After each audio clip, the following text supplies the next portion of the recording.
I always like to start off with something humorous, so here's today's. It speaks for itself, right?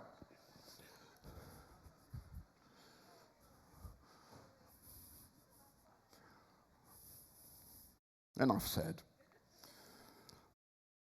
This, if you like, is actually the conclusion of the talk. And you can read that as well as I can. And really the next slide should probably just say, at the end, and I can go away. But he doesn't, because we're going to talk about his life. And you're going to be absolutely stunned, I think, at some of the results. And yes, unfortunately, we're talking about a mathematician, so there will be some formula. But most of the time, this is going to be a biography and a story of how he came to be what he was and how he sort of didn't, unfortunately. So, in terms of natural genius in mathematics, he's being compared to these three individuals. And for those of you who are familiar with mathematics at all, you'll recognize some of these names. Maybe you don't recognize any of their names. The first one, of course, this one, an absolute prodigy in the world of mathematics, Euler, Leonhard Euler, originally from Germany. And this is him here. Then there's Gauss. Some of you may have heard of Gauss. His name is actually given to a unit in the SI system. And then there's Jacobi over here, all famous mathematicians, well recognized, very well respected. So that's where he sits in the field of mathematics, really very, very high, should be very well respected. Now, who saw this film? Just a few of you. It's a good film. You should actually have a look at it. Very well acted, actually. Jeremy Irons, Dev Patel. There's Jeremy Irons, there's Dev Patel. Obviously, it's a film, so they take a few liberties, and I'll point out one or two of the liberties maybe that they took and some inaccuracies. But on the whole, they do a pretty good job of getting it right. It's not the only film that's been made of him. There's another one, too. This is the one. It's an Indian film, which is a little bit more, I think, realistic. I haven't seen that one myself, though. So there are two films about him. So this is what he is. That's his birth date and his death date. He died at the age of 32, unfortunately. And as you can see from some of those titles there, in the different fields of mathematics, he made an extraordinary contribution to a wide number of fields. And this is going to become even more extraordinary when I explain to you how he did this. So let's go back to the beginning. He was born in a road here in the middle of India. He grew up in another town. He moved, and we actually don't know very much about his life. This is where he moved to. He was part of a Brahmin family. That's a high caste family in the Indian caste system. But just because he was high caste doesn't mean he was wealthy. In fact, the family was very poor indeed. And parts of his life, he was close to starvation because he just couldn't afford to buy things at home. And even when he was in Cambridge, he was having trouble with food. That's also for a different reason, as you'll see when we get to that. This is his house there. It's now a museum. It's been preserved. This is what it looks like on the street. So there's his house here, and that's the street where it is, and you can visit it, of course, if you wish. I'd love to go myself. Has anybody actually been to this? I'm looking at the Indian gentleman down here. You haven't been there either. Not yet. Put it on your list now. Yeah, the bucket list, the one that keeps getting longer and longer, right, as we get older. It's supposed to get shorter as we get older, but it seems to get longer. Right, so he did have some brothers and sisters, but they all died in infancy. In fact, he lost 2 brothers and 1 sister in the beginning. Later, he had 2 brothers that did survive.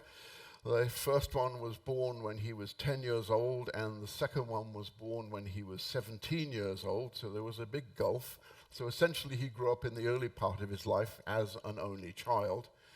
And he did, unfortunately, in 1889 contract smallpox, but he survived. This is the smallpox virus in a cell. This is one of the Hindu gods that they pray to try and protect themselves or heal themselves from smallpox. Sometimes it works, sometimes it doesn't. And this is what an advanced case of smallpox actually looks like. We don't have to worry about that too much anymore. We've got rid of it. This is the family tree. So this is mother and father. This is the father. This is the mother. We don't know very much about the history of this family, unfortunately. This is Srinivasa himself here. These are his 3 siblings that didn't make it past a year old. And these are the 2 brothers that did survive him. And although Srinivasa was married, there was no children from that marriage. And we'll see more about that as we go on. So as I said, he was a Brahmin caste, and the caste system in India is quite complicated. It seems to have originated at least a couple of thousand years ago. We have some written evidence actually going back as 1500 to 1500 BC, as you see there. And people were categorized by their occupations in the caste system. That's the top, the Brahmins, of which he was a member, but a poor member. Again, this is a pyramid of the caste system, so the priests and the scholars are supposed to be at the top. We've got the laborers down the bottom, and then this caste right at the bottom, you may have heard of, is the untouchables. The Constitution of India said that the untouchables should not be discriminated against in 1950. And there was other additions made to the Constitution, I believe, in 1989. But unfortunately, the caste system in India hasn't progressed as fast as one would like it to have. And there's still discrimination against the untouchables. So if you actually drill down into this caste system, you can see there's lots of them. And if you even drill down into the subcastes, it gets up to be an extraordinary number of around 25,000. Has anybody been to India? And you've seen some of these pictures that I've got behind me of what it's like. I have this vision when I was in Mumbai years ago, driving from the airport to where I was going, which was the Bhabha Atomic Research Center. And they were excavating in the road. And of course, when you excavate in the road, you have a big excavator that digs the stuff out and it puts it into a truck and takes it away. No, they were digging it out by hand and they were carrying it up to a mound of earth in baskets. Yes, that was my memory of India in Mumbai. His name, Srinivasa Ramanujan, he has a middle name as well, which is this one here. That's the caste name. So his family name, Ramanujan, comes from this god here, Rama, the 7th avatar of Vishnu. And that's what it means, person who contains a particle of the god Rama. And Srinivasa, it's his father's name, means prosperous or one who abides in wealth. Well, in terms of wealth, money wealth, no, he never did. But in terms of wealth, of mathematic genius, absolutely overflowing in his cup. So, you know, take wealth with a grain of salt there, but definitely that fit for him anyway, in terms of mathematics. So it was a poor family. One of the ways they tried to make ends meet was they would take in students who would pay a rent, and that would help. And one of the students that they took in had this book here, Plain Trigonometry. And he started reading this when he was 12 years old. This is a scene from the film. And this is how he would write things and do his mathematics on a slate. And then he'd rub it out and then write again on a slate. And a lot of stuff was in his mind, obviously. And he was fascinated with this book, and I think it probably turned him on to the mathematics, which then became his obsession through his life. And I really do mean obsession.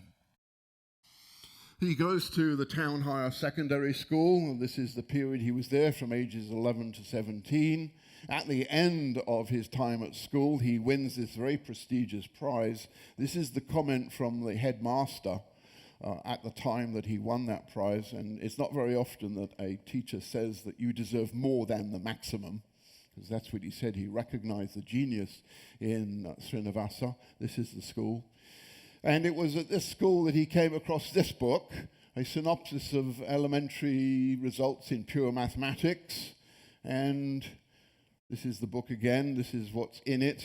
There's something like 6,000 theorems in this book, and he went through each and every one of them and sort of reproved them to himself. And he even extended some of them. And this is at the age of 16 and before that he was doing this. He then goes to college in 1905. He gets a scholarship based on winning that prize in the high school. As I said, was very prestigious because he was really, really good. But unfortunately, he was too focused on mathematics. And for those of you who are familiar with some of these genius types who focus on a particular subject, you'll understand why this occurred. And so he's focused on mathematics, and the other subjects he doesn't really pay any attention to and doesn't do very well whatsoever. So while you can be very clever in one subject, you can do really, really poorly in everything else, which is what he did, and he lost his scholarship, unfortunately. He's shamed. He runs away from home. He runs up to this area of India. We believe there was a relative up there. We're not quite sure. In fact, there's very little information about what happened. He's gone for about a month, and nobody knows what happened during that month, actually. So he's gone. He ran away, having lost the scholarship. This notice was posted in the Hindu, the paper. That's the paper there. And as a result of this being published in the newspaper, he was recovered and returned safely home. It took a few days, and so they got him back. And I guess he got over the loss of the scholarship.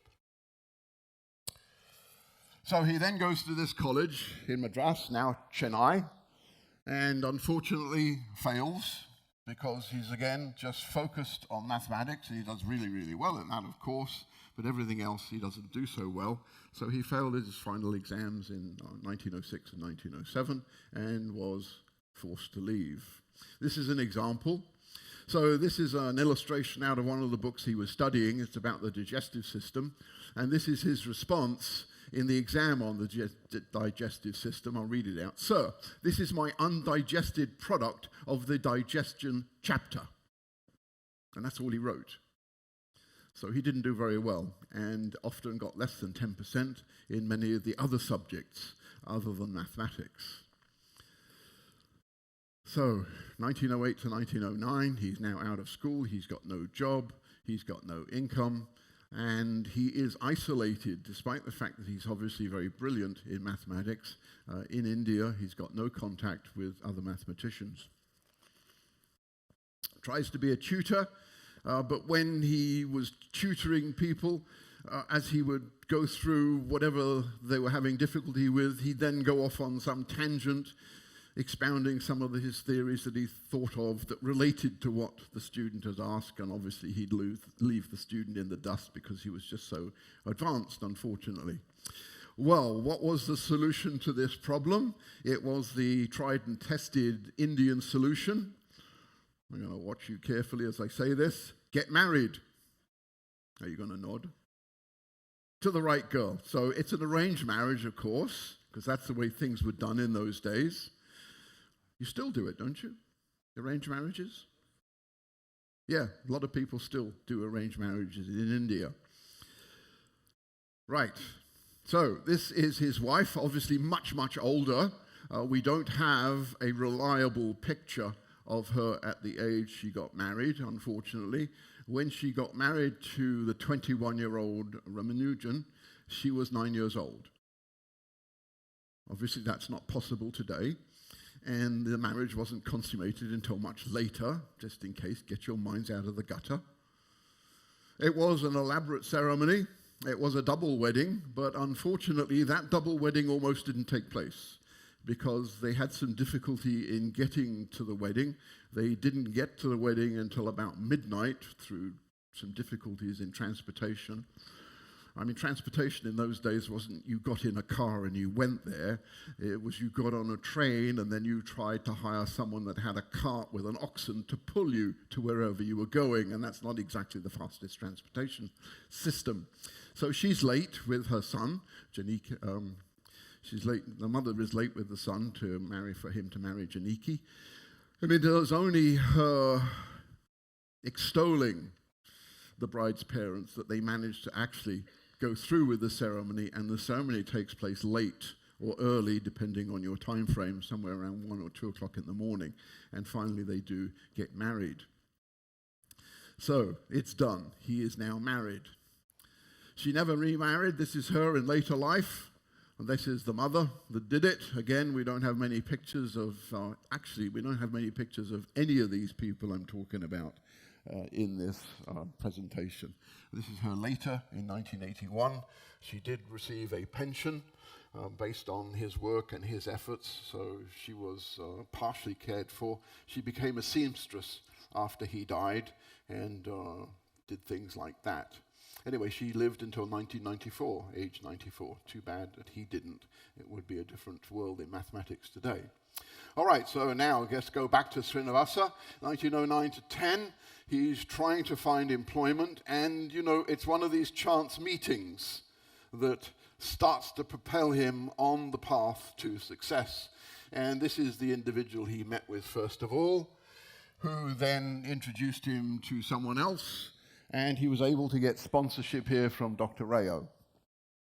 And that then puts him into a job. Now, here's an interesting parallel.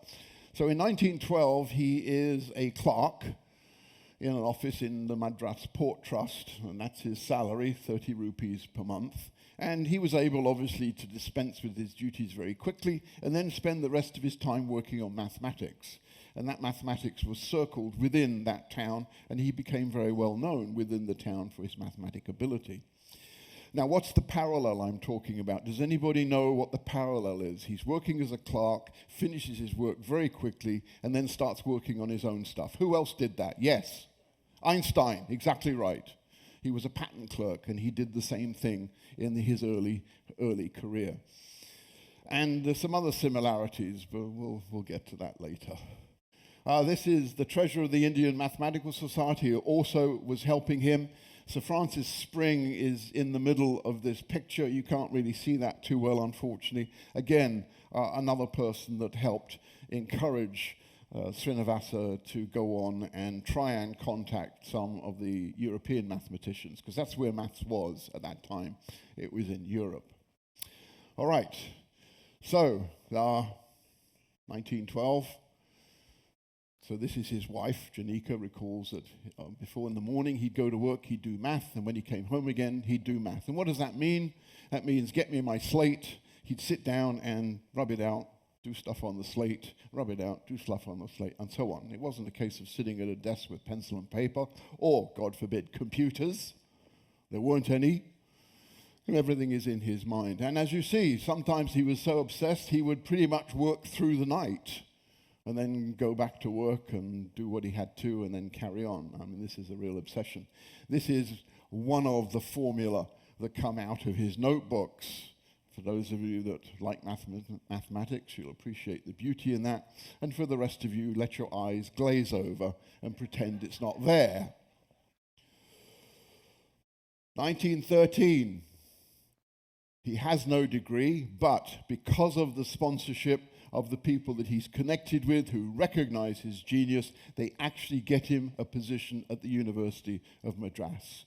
There's a little bit of difficulty in doing this. The university didn't like it first of all, but finally that went through with pressure from the right people. And he now gets 75 rupees per month, so his salary suddenly doubled. That's great, isn't it, when your salary doubles? Well, this is still not the wealth in his name. And this is a picture of the university today. So he's there. The university has now instituted the Institute for Advanced Study in Mathematics, and it uses his name. That was established in 1967. So a little sidebar. We're jumping into the future to tell you what has been recognized. And I'll talk more about awards towards the end of this. So he's now in India, he's at the university, but he really has no one to talk to of his caliber to be able to advance his theories and talk about maths. For those of you that have worked in research at all, that's what I did throughout my career, it really is very important to be able to talk to peers, bounce ideas off of them, listen to what they're doing, because it stimulates ideas about where you might be going wrong, maybe you're going down the wrong pathway, or it stimulates new ideas in new pathways that you hadn't thought about. So the fact that he doesn't have this is really a handicap. And despite the handicap, you'll see that he did quite well. So he is in isolation doing his own work. He is now encouraged by the people that support him, Sir Francis Spring being one of them, to write to some English mathematicians, and he does. He writes to people in Cambridge. He does this in 1912, and he does it twice to two different professors at the University of Cambridge. That's where they suggested he go to, and twice he's ignored. And I'll show you the people ignored him, and they're probably still rolling in their graves today. On the third try, he finds Professor Hardy, and that is in January of 1913. And this is his signature. It's a letter, and I'll show you more about what he wrote in a second. So he does write. And don't forget, in those days, there's no email. Everything is done by mail. It takes time for the letter to go. How does the letter go? It gets in the plane and flies there? No. Goes on a steamer. It sails there, comes back. So it takes a while to do these things. Here are the three professors. This is Professor Baker, the first one he wrote to, who just basically ignored him. Roll in your grave. This is Professor Hobson, also ignored him. Roll in your grave too. And then there is Professor Hardy here, who, with a colleague, looked very carefully at what Srinivasa had written to him and decided to help him out. So he sends the letter in January of 1913, and Hardy writes his reply in February of 1913. So this is Hardy and Littlewood. They spent hours looking at this letter, which he had attached 120 theorems without proofs, which of course is, not very good for mathematicians. They want proofs of things.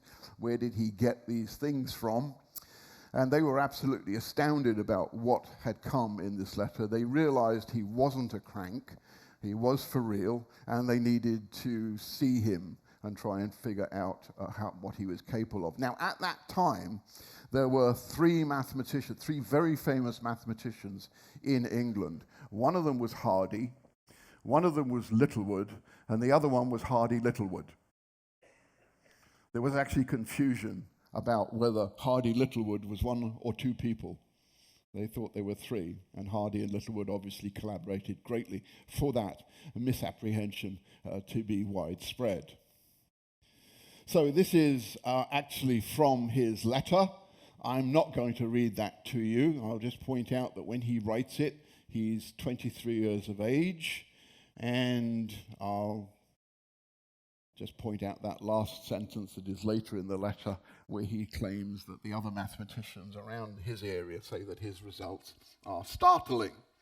And they are indeed startling, and I'll show you some of the formula that comes out of his work. This is the reply from Hardy. This is the actual text from his letter. And again, I know it's pretty dense on the screen, and I'm not going to read it. You can peruse that as I'm going through this. But here are the 3 bullet points here. And as you can see, they're definitely very interested. They put them into 3 categories. Ones that they knew about and thought that any mathematician should have known about. So really, they're dismissing those results. Then in this second bullet here, they're not so sure about these, but obviously they're interested in them because, again, he doesn't have proofs there, so they're not quite sure where he came up with these formula.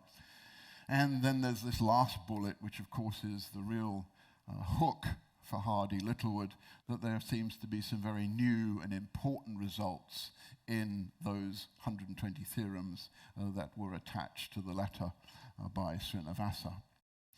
These pictures here are all Hardy at various points in his life. So we have more pictures of that. So, unfortunately, Srinivasa does not want to go to Cambridge. He's invited to Cambridge by these professors because he's not allowed to travel. He's not allowed to go overseas according to his religion. So he refuses to go. Now, it just so happens that one of the colleagues is going to India. This is Neville. So while it says sent by Harvey, he was already going to go to India, but he made a diversion to go and speak to Srinivasa and try and persuade him to come to Cambridge. I don't know whether that persuasion would have been possible or not, because in the interim, this is Srinivasa's mother.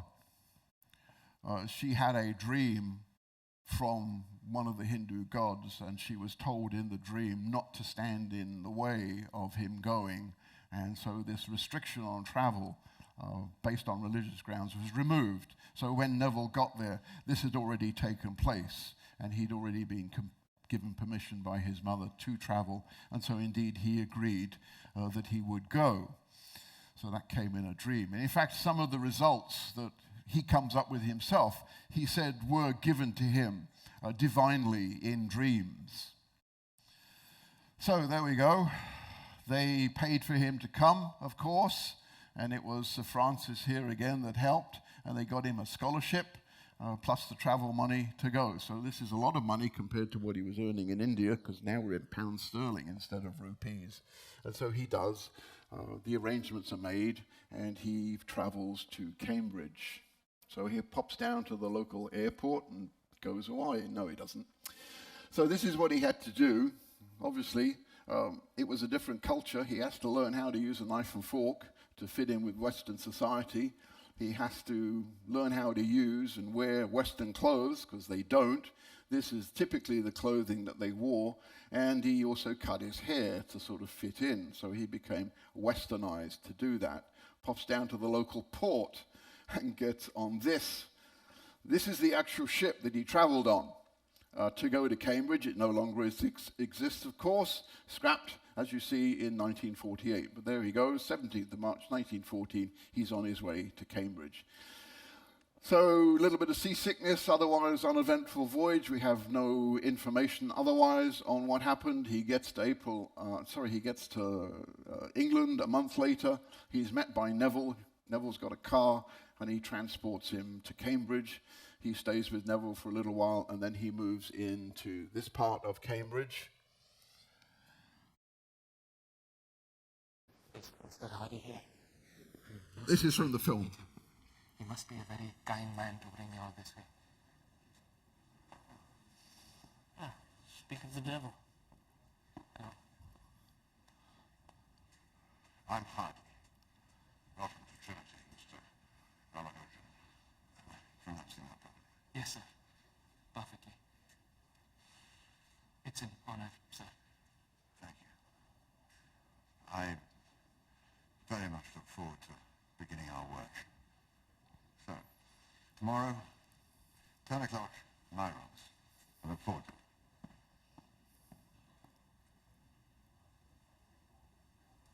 Did I say something wrong?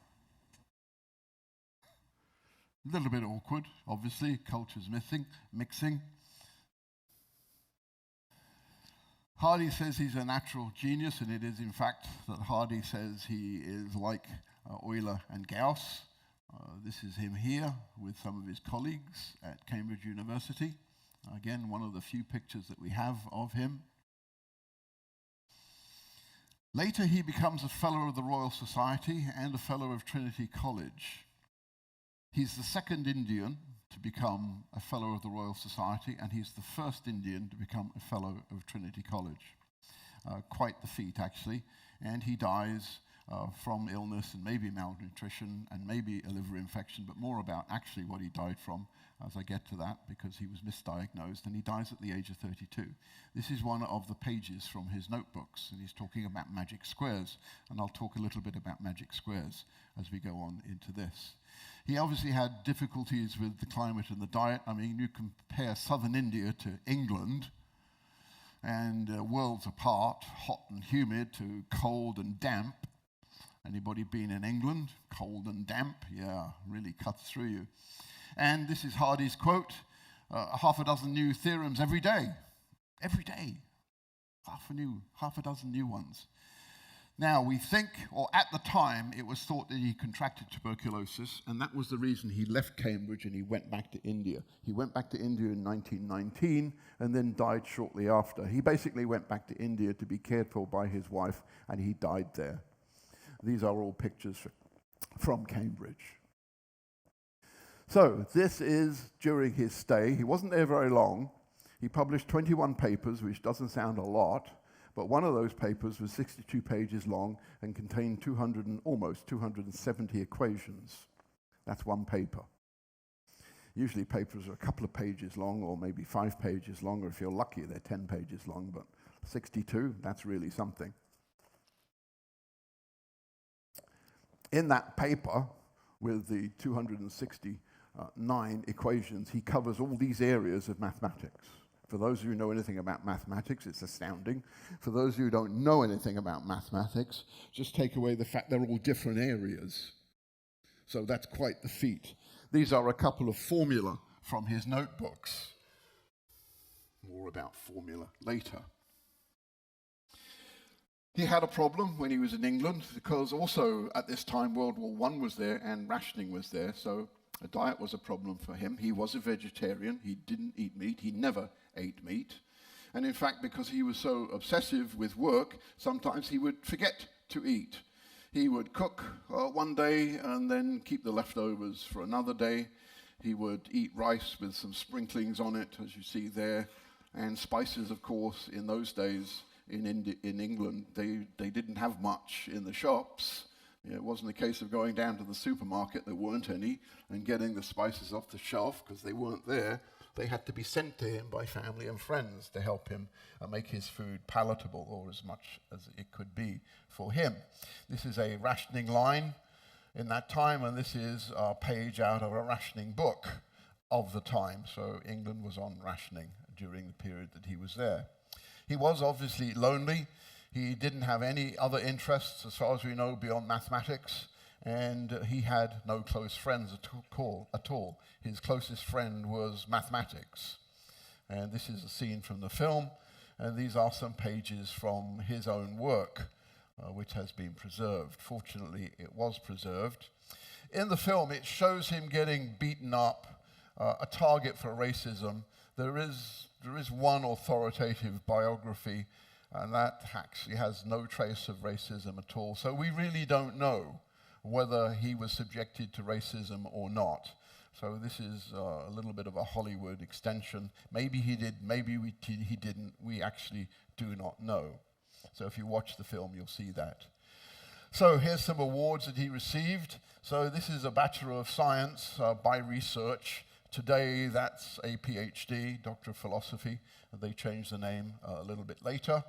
He is elected to the London Mathematical Society in December of 1917, and as I already mentioned to you, he became a Fellow of the Royal Society and a Fellow of Trinity College.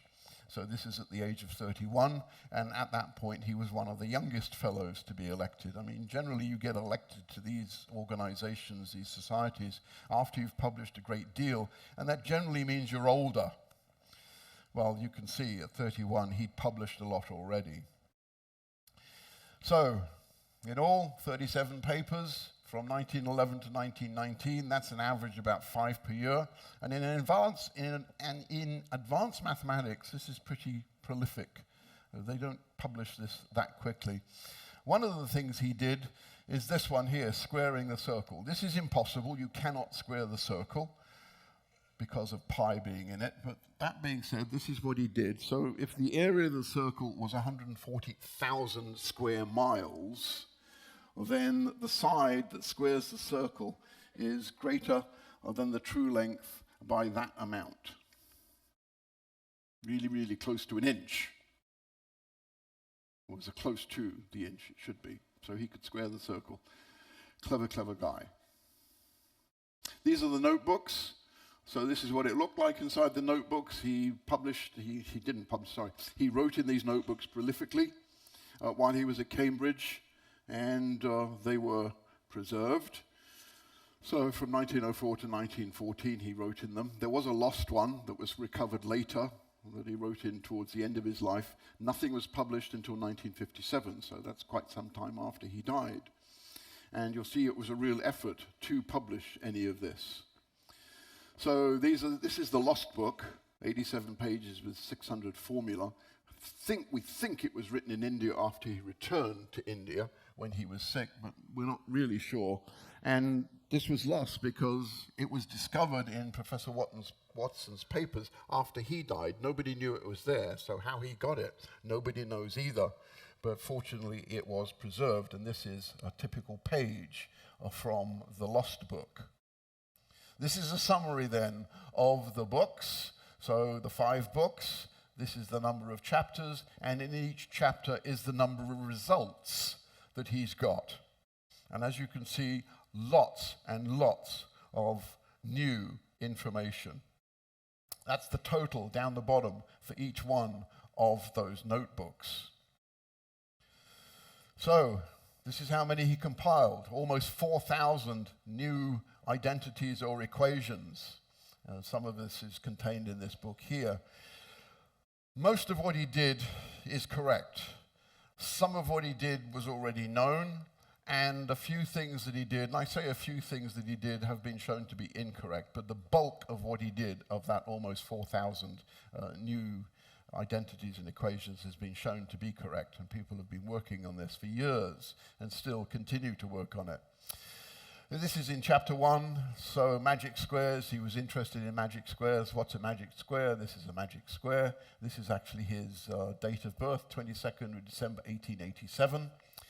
And a magic square will add up so that the rows and the columns and maybe the diagonals and maybe other sections of the magic square will all add up to one number. So it's rather interesting. He also constructed magic rectangles. So it didn't have to be a square, and he did it of various sizes, and he used some very strange rules to make them magic. So here's a 3 by 3, where all the elements were even, so they're all even numbers. It added up to 63, and all of the elements were divisible by 3. So he kept compounding those. Questions afterwards.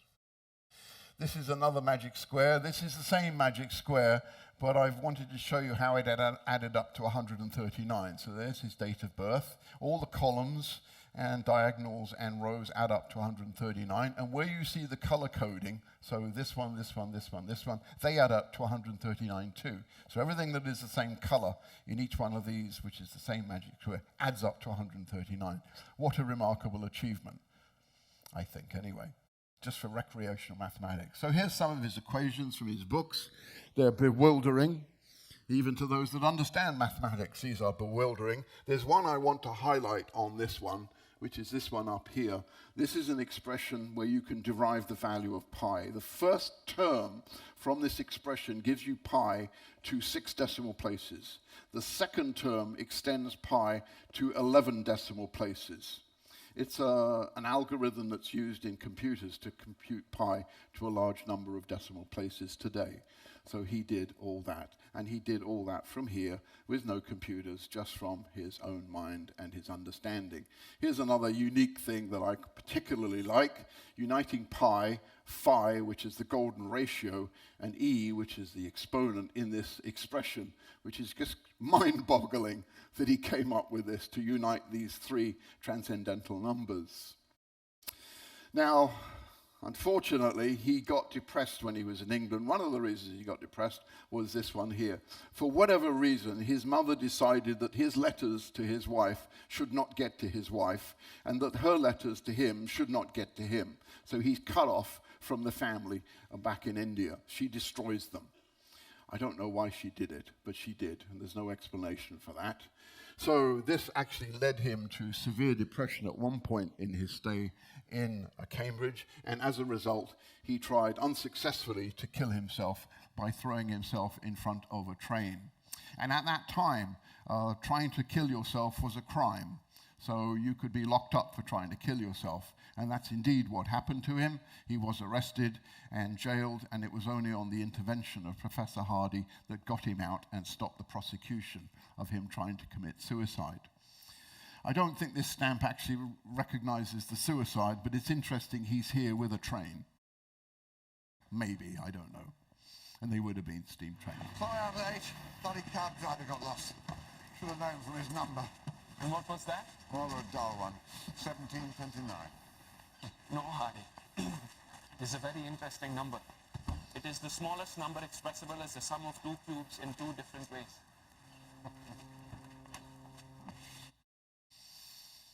So this is actually what was said. So there's the cab number 1729, and Srinivasa replies that it's interesting in two different ways. That's how it's interesting in two different ways. It's the sum of two cubes in two different ways. Those are the two cubes down there. They add up to 1729. That did not happen in the street, as shown in the film. He was in hospital recovering from the suicide at the time. So again, a little bit of a change in the film, but that did happen. And that's known as the Hardy-Ramanujan number. 1729. A little bit of trivia for you. What is 1729? It is the Hardy-Ramanujan number. This is his return. He leaves England on February 1919. He goes back on this ship here, going back to Bombay. He gets there about a month later, and this is basically the end. This is a quote that his wife said later, that basically he had come back. He didn't live for very long, just less than a year. She would look after him. She would bring him his slate when he asked for it, and he would continue to work as much as he could. So this is his legacy. This is a quote from Hardy. And so I'll read this part out. Suppose we rate mathematicians on the basis of pure talent on a scale from 0 to 100. I would give myself 25, Littlewood 30, Hilbert 80, and Ramanujan 100. So he had a really high opinion of him. So this is what I meant by it was difficult to actually understand what he did. 12 years for two mathematicians to work on the notebooks to bring them to publication. And another professor took 20 years doing this. This is when the first 5 were published, and then 4 more volumes published in 2005 to 2013. It took them that long to go through these results, understand them, and then republish them. Again, a legacy. So this is a black hole, and these are some of the things that he came up with, modular forms, which he published, well, he wrote about in 1919, and it wasn't until 2002 that mathematicians and other scientists recognized the significance of these modular functions. They're actually used in computing some of the aspects of black holes. So this is how far ahead of his time he was. He'd actually developed the mathematics for astrophysics without knowing what he did. Recognition. So he's been recognized. That's his birthday, 22nd of December. And that's been designated as National Mathematics Day. And 2012, which was the 105th anniversary of his death, was set as National Mathematics Year. And these are some recognitions of him in stamps from India. That's the Mathematics Year, 125th birth, 105th anniversary of his birth, 2012, recognized by Google also. By that header. You often see the headers change on Google. They recognized and paid tribute to him. So, how did he do what he did? So this paper here that was published in 2000 looked at Asperger's syndrome, and these are all symptoms of Asperger's syndrome. And if we look at what we know about Ramanujan, he has that one. He also has this one. And he has this one because he would work non-stop, missing meals, missing sleep even. He would just work himself to a stupor. And this one too, he did have speech and language problems when he was younger.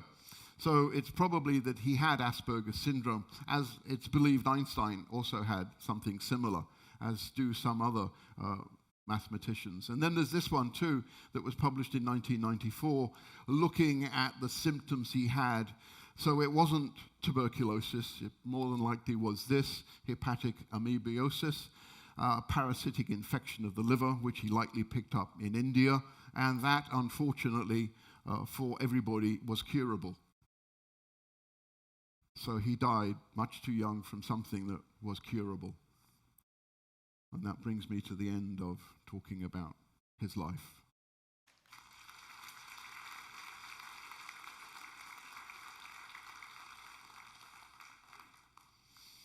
I'm done. Thanks very much for coming to all these talks. I did say this yesterday. I'll say it again. When you get your post-cruise survey, do in some random text box say how much you enjoyed the Beyond the Podium program. There is no specific place to rate it, but it would be very useful to make sure that this program continues for your benefit in the future.